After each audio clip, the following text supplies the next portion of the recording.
Alright, I'm gonna record this one live and let you see what all I'm doing here. Now I just had my screwdriver in my hand and dropped it. Ah, there it is.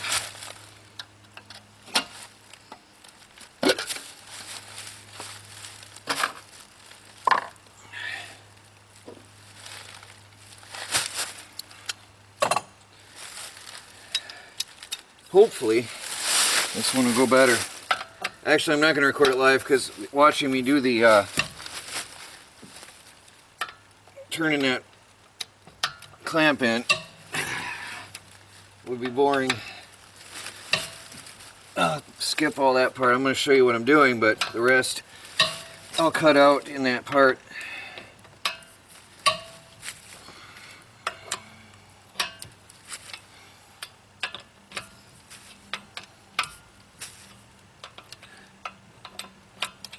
Okay.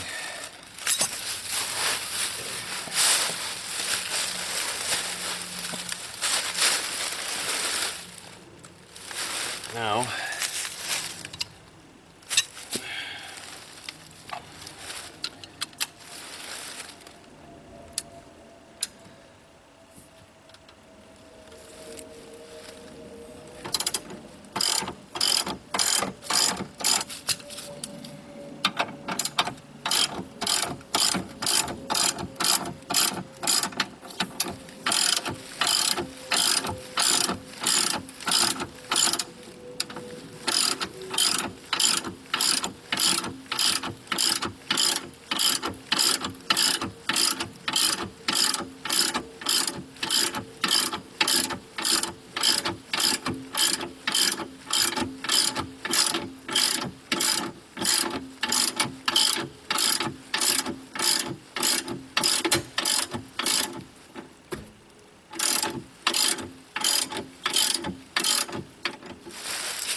I'm going to grab the tire over here and put it underneath for safety.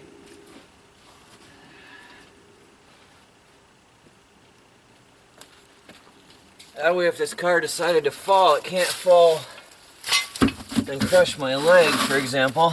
It can only fall a certain way, a certain distance.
Alright, it looks like it wants to rain. Not supposed to this week, but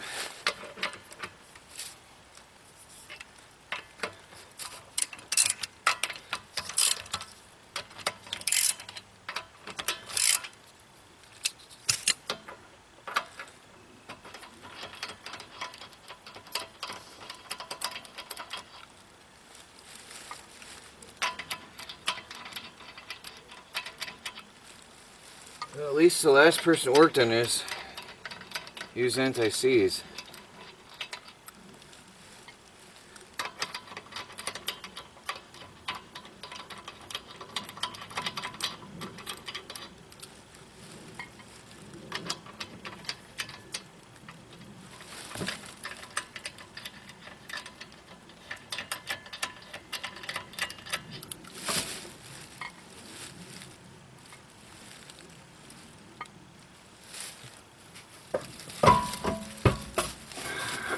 Oh yeah, those are racing slicks.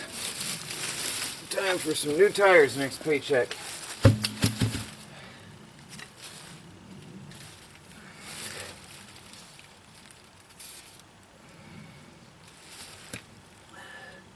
Now, I want to show you the ABS clip in case anybody's watching this up close. Alright, here's the rotor. And right behind it is an ABS clip. I got to take this off. Try to do it one-handed here. There we go. And put it up out of my way so I don't damage that during this whole project. Okay.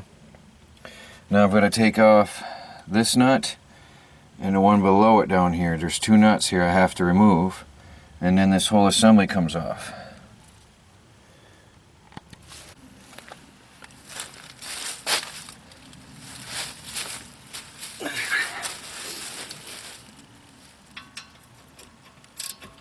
Now, like an air hammer or impact wrench,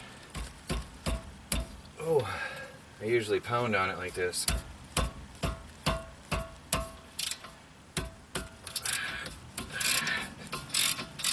Rather than a solid steady torque, which could break your bolts.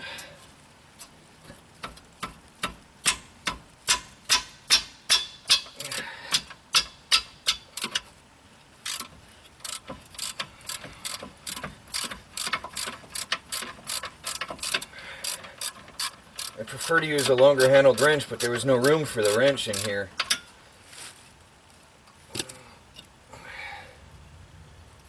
I sure hope it doesn't rain. Sure is dark.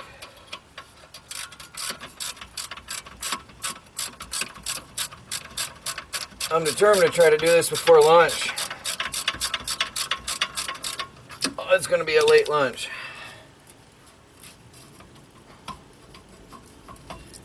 Definitely going to be a late lunch. Well, there's no rust under this car. It's in pretty good shape, so that's a nice thing. I just got to keep maintaining it, keep it washed in the winter. There's really no rust on the frame or anything in here. Quite surprised. It was well maintained. And I try not to drive it in the slop. The truck got the beating in the winter, sadly. I try not to drive the car in the slop in the winter. Now, might have to put 2 more bolts back on. That's on there, tight.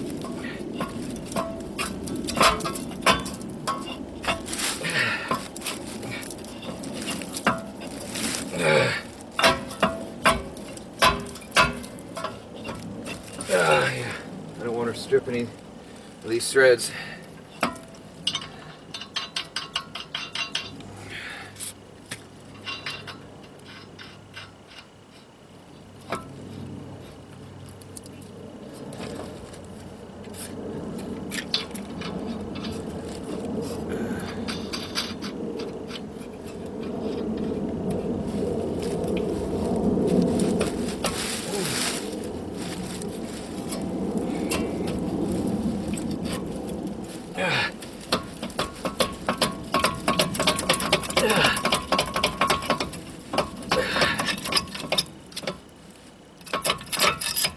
What are you stuck on? There we go. Oh yeah, that was the bad boy I was hearing. Yeah, that's why I stopped driving the car. Right there. That's the bad boy. These are warped. They heated up and they warped. I could hear it. I've changed the front ones already. And I knew I had to do these. I had them in the trunk. Cut thick. Cut down deep.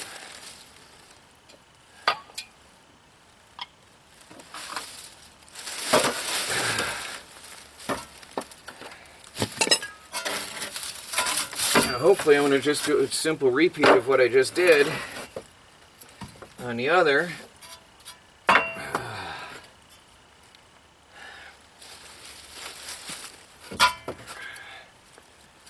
I don't think that matters, but put some spray in there just in case. Probably not. Now there's threads on that. There is. All the way in there. Anyway, and then I gotta lube these things up. These retaining clips are a nightmare to slip the brakes in and out of. Leave that on there for now. Now, here's what I gotta do. Make sure we're still recording. Yes. Alright, let's get the camera up in here close and happy. Alright, you see that? There's a notch in this. There's two notches, one on opposite side of that as well. And what I have to do is turn this in with a screwdriver. Actually, there's a socket you should use. A screwdriver and a hammer. Keep tapping that until it's all the way recessed. First it's not easy, and then it loosens up as it goes. And now we work and work and work and work and work and work for a while. So I'm going to shut off the camera. This takes a lot of time. I got to rotate all the way in, so we'll be back in a while. Well, everybody, time has passed, more time has passed, and much time has passed. And the car is still in pieces. I have beat on that all day, and it hasn't budged a single bit. That piston is not turning. It is seized up. So I went online to see if I can find a new one in the area. Nobody carries them. Nobody anywhere carries a brake caliper for this car right now in the area. I can maybe find one somewhere far away, but I don't have a vehicle right now. The Jeep is not registered, it's not inspected. It's licensed, registered, and plated, but it's not inspected yet, as somebody noticed and pointed out. So right now, although I have a temp inspection on the Jeep, I can still drive it. But right now, I have a problem. I either have to get the Jeep finished and inspected tomorrow, or I have to get this car working, because right now I'm stuck. I have no transportation at all. And I'll show you what's going on with the Jeep. Some things developed as I had my head underneath there, and I discovered some things, and not a big deal, but I'll show you what's going on. But the car is right now not going anywhere. This is really bad. I can't budge that piston at all. Now what you have to do is you have to spin that piston in a clockwise direction by tapping on this tab right here, and you spin it around. Now there's a socket for that, but as little meat as there is on that thing, there's no way with it seized like it is that a socket would have done me any good either, I think. It's seized up solid.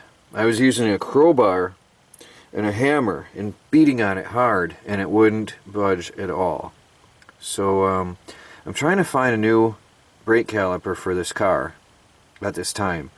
Again, something that's nearby, because you don't want to order something online and get the wrong thing in this case. And anyway, so that's where that sits. The Jeep, no. Obviously we have the wheel issue, but this back tire is not going to fail inspection, so I'm going to leave it for now for inspection. The brakes are good all the way around. I'm going to put a passenger seat in there. I'm going to try to get that tomorrow. But and I have to check all my lights and wiring, because let me see if I can open this up a bit. There we go. The fuse block being corroded like it is, my lights are intermittent, and so I have to be very careful about all that. I've got to make sure everything passes inspection. Now, I smell gas. And while I had my head down here, I noticed I smelled gas. And sure enough, everything's moist on there. See how that's dark colored? And there you see the moisture level on here? I filled up the gas tank, and the previous owner did not tell me don't fill up the gas tank. And I wish he had, because if he had told me, I wouldn't have filled the gas tank all the way, because the seam leaks in the back. Now, not a big deal. That's why I got a Jeep. Jeeps are cheap. I don't know if you can see up in there. The seam has been repaired, and where is it leaking? Over here, I think, is where it's wet. I think I'll see this better on the computer later, but the seam has been repaired all the way across, and it's leaking somewhere across there. So, I discovered that just the other day. Let me get my headlight back on. Forgive me a minute. I discovered that just the other day when I was doing the tires. Was that yesterday? Yesterday. Unbelievable, mind-blowing. I ordered a gas tank yesterday. Where did I get this? It was eBay or Amazon. I had some credit from somewhere. And I got a gas tank today. $67 free shipping. I can't remember, I had credit from somewhere. So I ordered a gas tank. And it's here today in my hands. Look at that. So tomorrow I'm putting a gas tank on the Jeep. I don't know what these two holes in the top are. That bugs me, and I do hope that I had my head under there and the fuel pump. Look at it, it's on the side. It's so easy to access on this Jeep. What's not easy to access is these two hoses, the filler and the air hose, are fit into a piece of the frame of the vehicle itself, which does come off with screws, but that's hard to reach.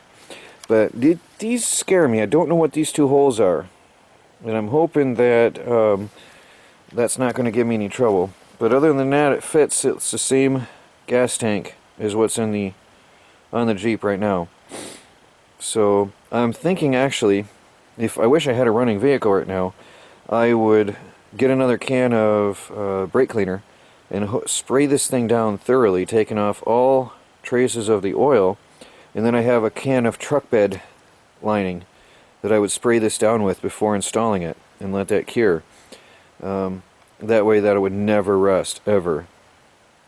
That would really, really protect that tank for life. But I don't know how long that truck bed coating takes to cure, so I'm going to look that up. That's one issue. And the other issue is I don't have enough brake cleaner to do the job. Maybe soap and water and a green scrubber might do the job. What I want to do is take all the oil off of it to make the truck bed liner stick. And that is, again, if it will cure fast enough for me to be able to use it and put this thing on tomorrow. So I've lubed up all the all the fittings and connections. I've lubed up the 2 screws on the gas tank straps and letting it soak overnight. And then I lubed up the screws on the hoses on the side of the tank and the fittings for the fuel pump, so that it'll come off easier tomorrow when I get to it. Another nice thing about a Jeep or truck is that it's off the ground higher and you don't have to jack it up to get under it. I am not turning the key on this thing until after I get that gas out of this machine and swap that gas tank. Not even going to turn the key. That's a danger. So, that's it, everybody. Troy from the Do-It-Yourself World and the Off-Grid Project. Out.